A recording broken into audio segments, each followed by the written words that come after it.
اچھا، فرح گوگی والا جو کیس ہے اس میں تو ایک بہت بڑا کرپشن کا سکینڈل نکل کے سامنے آ رہا ہے، ایک نیا موڑ آیا جی، اور نیب نے 8 جون کو طلب بھی کر لیا، اب ان کا تو کوئی نام و نشان نہیں مل رہا۔ فرح اور احسن گجر کے نام 117 بینک اکاؤنٹس ہونے کا انکشاف ہوا اور 4 ارب روپے کی مبینہ ٹرانزیکشنز ہوئی ہیں بزدار صاحب کے دور میں۔ دیکھیے گزارش یہ ہے کہ 2-3-4 چیزیں جو ہیں وہ عذاب بنے گی خان صاحب کے لیے۔ 3 بڑے عذاب سے تو ان کو آلریڈی ان کا سامنا ہے، وہ ہے foreign funding case, very serious case, Tyrian Khan case, very serious case, Toshakhana case, very serious case. یہ تو ان کی ڈوئنگز ہیں، اس لیے کہ اس میں تو وہ براہ راست ان کا نام بھی ہے، ان کے نام کے اوپر ہی یہ مقدمات بھی ہیں، تو وہ تو ان کا سامنا کر رہے ہیں۔ لیکن اپنے من پسند لوگوں کی وجہ سے جن عذاب کا سامنا ان کو ہو سکتا ہے، اس میں 2 نام بہت بڑے ہیں۔ اچھا، ایک فرح گوگی اور دوسری بزدار۔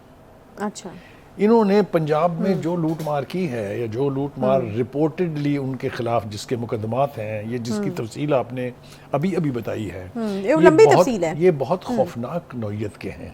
کسی کے احساسوں میں 3 یا 4 سال میں 420% اضافہ ہو جانا جو ہے وہ حیران کن بات تو ہے۔ یعنی 98 میں وہ اگر بتاتی ہیں کہ 96 کروڑ روپے میرے ایسٹس ہیں، اور وہ اچانک 420 گنا زیادہ ہو جائیں 3 سال میں، تو حیرانگی کی بات تو ہے۔ صحیح، ٹھیک ہے، اور بات یہیں پہ ختم نہیں ہوتی، بخاری سے اس طرح کے الزامات بھی لگا رہے ہیں کہ آپ مانیکا فیملی کے احساسوں کو ذرا نکال کے دیکھیں کہ وہ کتنے بڑے ہیں۔ دیکھیں وہ تو ہے نا کہ بات چل نکلی ہے، پھر دیکھیں کہاں تک پہنچے۔ ابھی تو یہ فرح گوگی اور احسن گجر صاحب جو ہیں، ان سے آپ نمٹ لیں۔ مانیکاس کی تو جب بات آئے گی تو پھر وہ بہت دور تلک جائے گی اور بہت لمبی قسط ہے، تو اس لیے ابھی اس کو تو ہم اوائڈ کرتے ہیں۔ لیکن یہ فرح گوگی جو ہے، یہ it is going to be a serious development. اگر ان کو واپس لانے میں حکومت کامیاب ہو گئی اور یہ کیسز اس کے خلاف کانسٹیٹیوٹ ہو کے عدالتوں میں گئے، تو پھر بچنا مشکل ہے، اس میں کوئی شبہ نہیں ہے، بیکاز کانکریٹ ایویڈنس موجود ہے۔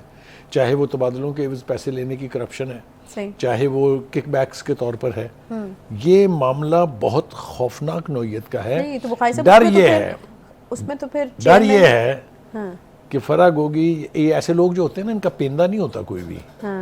مجھے ڈر یہ ہے کہ یہ بھی کہیں وعدہ معاف گواہ نہ بن جائے۔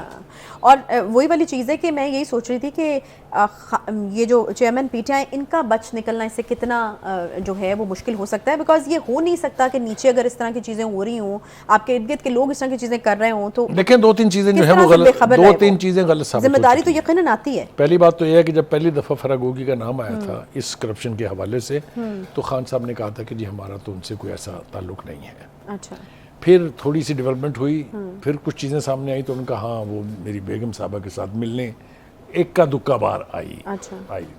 بعد میں ریکارڈ نے ثابت کیا کہ نہیں، she was a frequent visitor to Bani Gala. صحیح، ٹھیک ہے، تو جو چیزیں پھر ایکسپوز ہوتی جاتی ہیں تو پھر وہ گھیرا جو ہے وہ تنگ ہوتا ہے۔ اچھا، ایک اور چیز بھی انہوں نے کہی تھی، انہوں نے پہلے سے انتباہ جو ہے وہ کر دی تھی کہ اب یہ اس طرح کے الزامات میڈیا میں لگائے جائیں گے فرح گوگی کے حوالے سے، اور انہوں نے پھر تعلق بھی بتایا تھا کہ ان کی جو اہلیہ ہیں ان کے ساتھ کیا تعلق ہے۔ انہوں نے کہا میری اہلیہ پر اور ان پر الزامات لگائے جائیں گے۔ دیکھیے پہلے تو خان صاحب نے تعلق ماننا ہی نہیں تھا نا، آپ کو یاد ہوگا۔ جب مانا تھا تو اس کے بعد پھر انہوں نے یہ بھی کہا تھا، اور اس سے پہلے اس کی کہانی ہے، یہ فرح گوگی اور احسن گجر صاحب ان کے لیے اجنبی نہیں ہے۔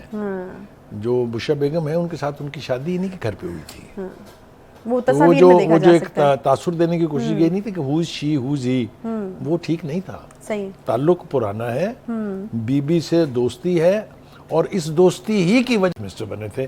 میں اس کی تفصیل میں اب جانا نہیں چاہتا ہوں اس وقت، وہ کیسے پرچی نکلی تھی وہ سب کو پتا ہے۔ تو آپ سمجھ رہی ہیں کہ فرح گوگی، احسن گجر اینڈ بزدار، یہ جو ٹرائینگل ہے، ان کے اوپر جو الزامات ہیں، ان کا جو کنارہ ہے لے کے وہ اب جا رہے ہیں خان صاحب کی طرف۔ ایک ہی امکان ہے، مجھے نہیں لگتا کہ ایویڈنس کی بنیاد کے اوپر آپ یہ ثابت کر سکیں گے، لیکن اگر فرح گوگی کو نظر آیا کہ میری گردن پھنس رہی ہے تو پھر کچھ بھی ہو سکتا ہے۔ اچھا، وعدہ معاف گواہ، کچھ ایسے میرے خیال میں نام ان میں سامنے آ سکتے ہیں جو شاید چونکا دینے والے بھی ہو سکتے ہیں، کیونکہ ابھی مجھے پتا ہے کہ آپ سارے راز نہیں دیں گے، لیکن آپ جس حد تک ممکن ہے اس حد تک تو آپ کا ساتھ دے رہے ہیں۔